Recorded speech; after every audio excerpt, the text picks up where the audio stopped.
Bonjour à tous, aujourd'hui je vous propose un petit exercice qui mêle divisibilité et récurrence. Donc pas évident, voilà, c'est parle des multiples de 7, donc je vous laisse y réfléchir puis on passe au corrigé dès que vous le souhaitez.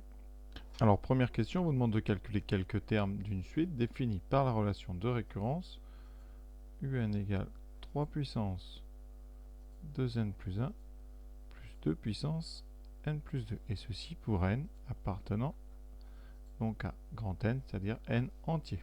Donc calculer quelques termes, bon, on va calculer déjà U0, ensuite on fera U1, U2, puis U3, bon, ça devrait suffire. Et après je vous montrerai à la calculatrice comment on fait. Donc pour l'instant à la main c'est très simple, pour U0 ben, on prend n égale 0, ce qui nous donnera 3 puissance, ici 2 fois 0 plus 1, donc 3 puissance 1, plus 2 puissance 0 plus 2, donc 2, ça nous donne 3 plus 4, fait bien 7. Pour U1 on prend donc n égale 1, donc ça nous donne 3 puissance 2 fois 1 plus 1, 3 puissance 3, plus 2 puissance 1 plus 2, 3. Donc 3 puissance 3, 27, plus 2 au cube, 8, qui fait 35. C'est bien 7 fois 5. Donc on a bien un multiple de 7. U2, donc 3 puissance, donc 2 fois 2 plus 1, 3 puissance 5, plus 2 puissance, donc 4.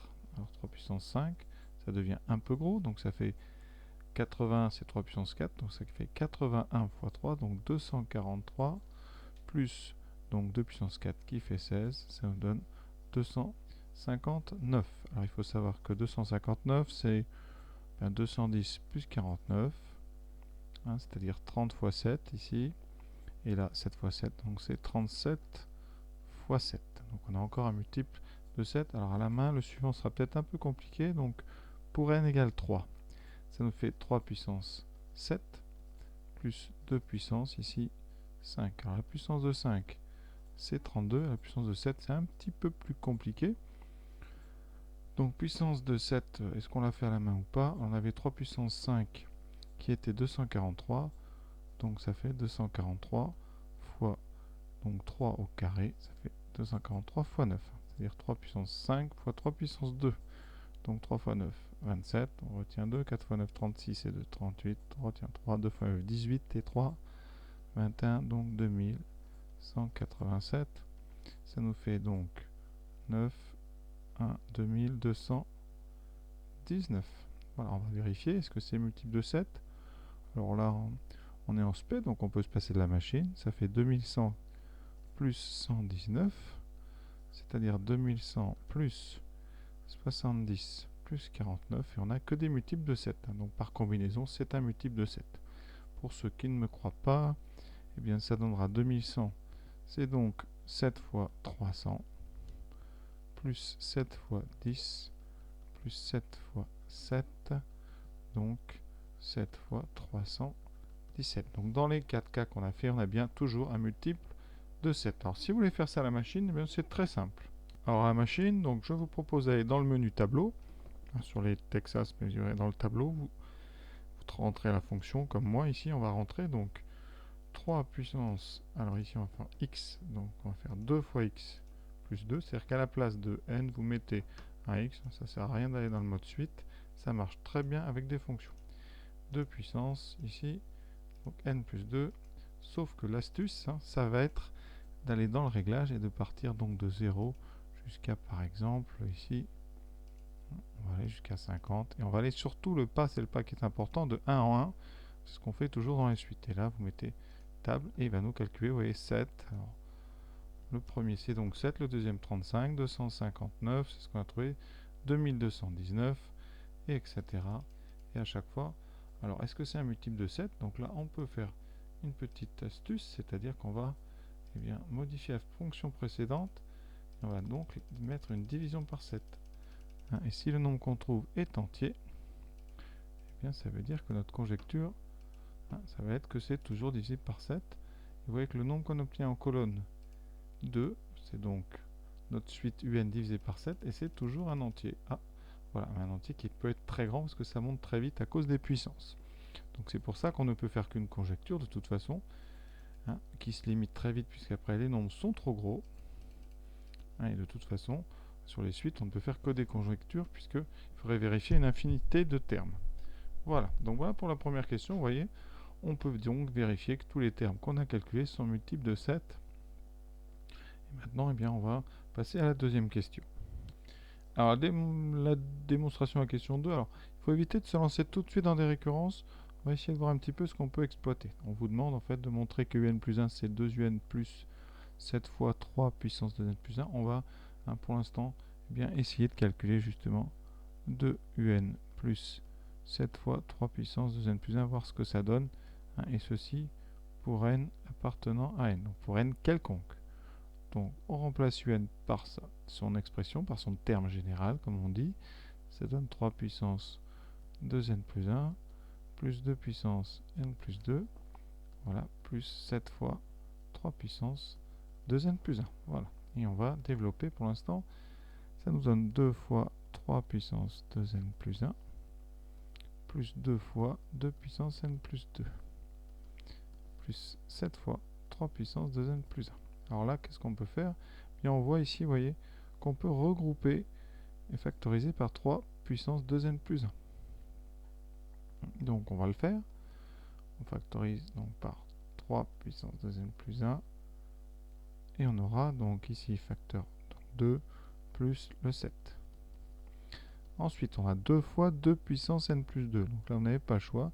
Il faut bien comprendre. 2 fois 2 puissance n plus 2, c'est 2 puissance 1 fois 2 puissance n plus 2. Et on sait qu'en multipliant les puissances d'un même nombre, elles s'ajoutent.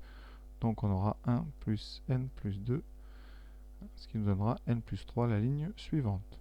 Ici, on a donc 3 puissance 2n plus 1 fois 9 plus 2 puissance n plus 3. Alors on n'oublie pas qu'on doit trouver quelque chose qui est égal à un plus 1. Donc je vais tout de suite écrire un plus 1 pour voir un petit peu la cible, qu'est-ce qu'on doit atteindre.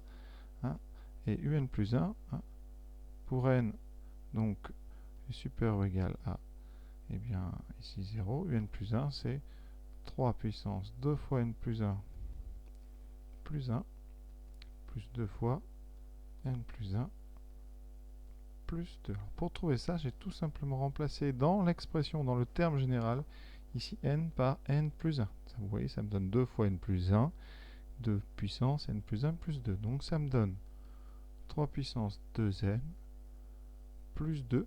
On distribue le 2. Donc plus 2 plus 1, 2 puissance n. 2n plus 3. Et ensuite plus 2 puissance n plus 1 plus 2, n plus 3. Alors là où c'est rassurant, c'est que ça, eh bien, pour l'instant, on l'a déjà. Il nous manque juste la puissance de 3. Donc on va transformer tout simplement ce 9 en puissance de 3.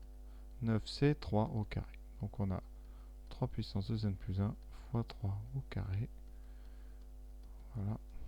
Et là, eh bien, on a les puissances d'un même nombre qui est 3. Et les puissances vont s'ajouter. Donc ça fait 2n plus 1 plus 2 plus 2 puissance n plus 3.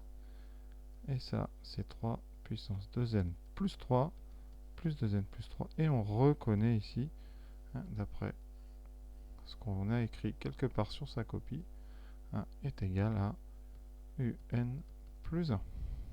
Et si vous voulez vraiment insister, vos correcteurs comprennent bien ce que vous faites, voilà, vous inscrivez ça là, et vous mettez ici. Alors d'ailleurs, j'ai mis pour n supérieur ou égal à 0, la relation pourrait être tout à fait valable pour n ici, supérieur ou égal à moins 1. Mais là, dans ce cas-là, vous n'auriez pas de un ici avant, donc c'est pour ça qu'on l'a commencé à n supérieur ou égal à 0. Donc voilà, qu'est-ce qu'on vient de faire? On est parti de n appartenant à n. Ici, notre relation, eh bien, elle est valable pour n supérieur ou égal à 0, donc on n'a aucun problème. Tout ce qu'on vient de dire est valable, donc on n'avait pas besoin de récurrence. Donc voilà la première étape, on a bien démontré ceci. Alors maintenant, eh bien, on va passer à la question 3. Et là, il y a une petite récurrence. Alors, comme on le sait, bon, c'est pas forcément évident. Mais vu la question précédente, eh bien, on peut... c'est pas... D'accord? Qu'est-ce qu'on peut dire? Mais on peut dire que si un est divisible par 7, comme ici, vous voyez, cette partie-là est divisible par 7, on a une combinaison. Ça veut dire que si on arrive à avoir un divisible par 7, ici, ça, c'est divisible par 7, et par addition, eh bien, un plus 1 sera divisible par 7. Et ça, eh bien c'est super pratique à faire avec une récurrence. Donc on va montrer par récurrence eh bien, que pour tout entier naturel n, un est divisible par 16. Donc, initialisation. Alors déjà on va quand même écrire, on va montrer, toujours écrire ce qu'on veut montrer. On va montrer par récurrence sur n que, quel que soit n, donc pour tout n, eh bien un est divisible par 7. Alors, comme d'habitude, 3 étapes, initialisation, hérédité, conclusion. Alors, l'initialisation, donc on va prendre pour n égale 0. Qu'est-ce que ça donne? Pour n égale 0, on a déjà calculé tout à l'heure u0, on a trouvé u0, je vous rappelle que c'était donc 3 plus 4, c'était 7. Donc, eh bien, 7 divise bien u0. Donc u0 est divisible par 7, donc un vrai au rang n égale 0. Hérédité. Donc on suppose que pour un certain P appartenant à n, eh bien UP est divisible par 7. Donc 7 divise UP. Et on veut montrer, question, est-ce que 7 divise UP plus 1? Alors, on sait que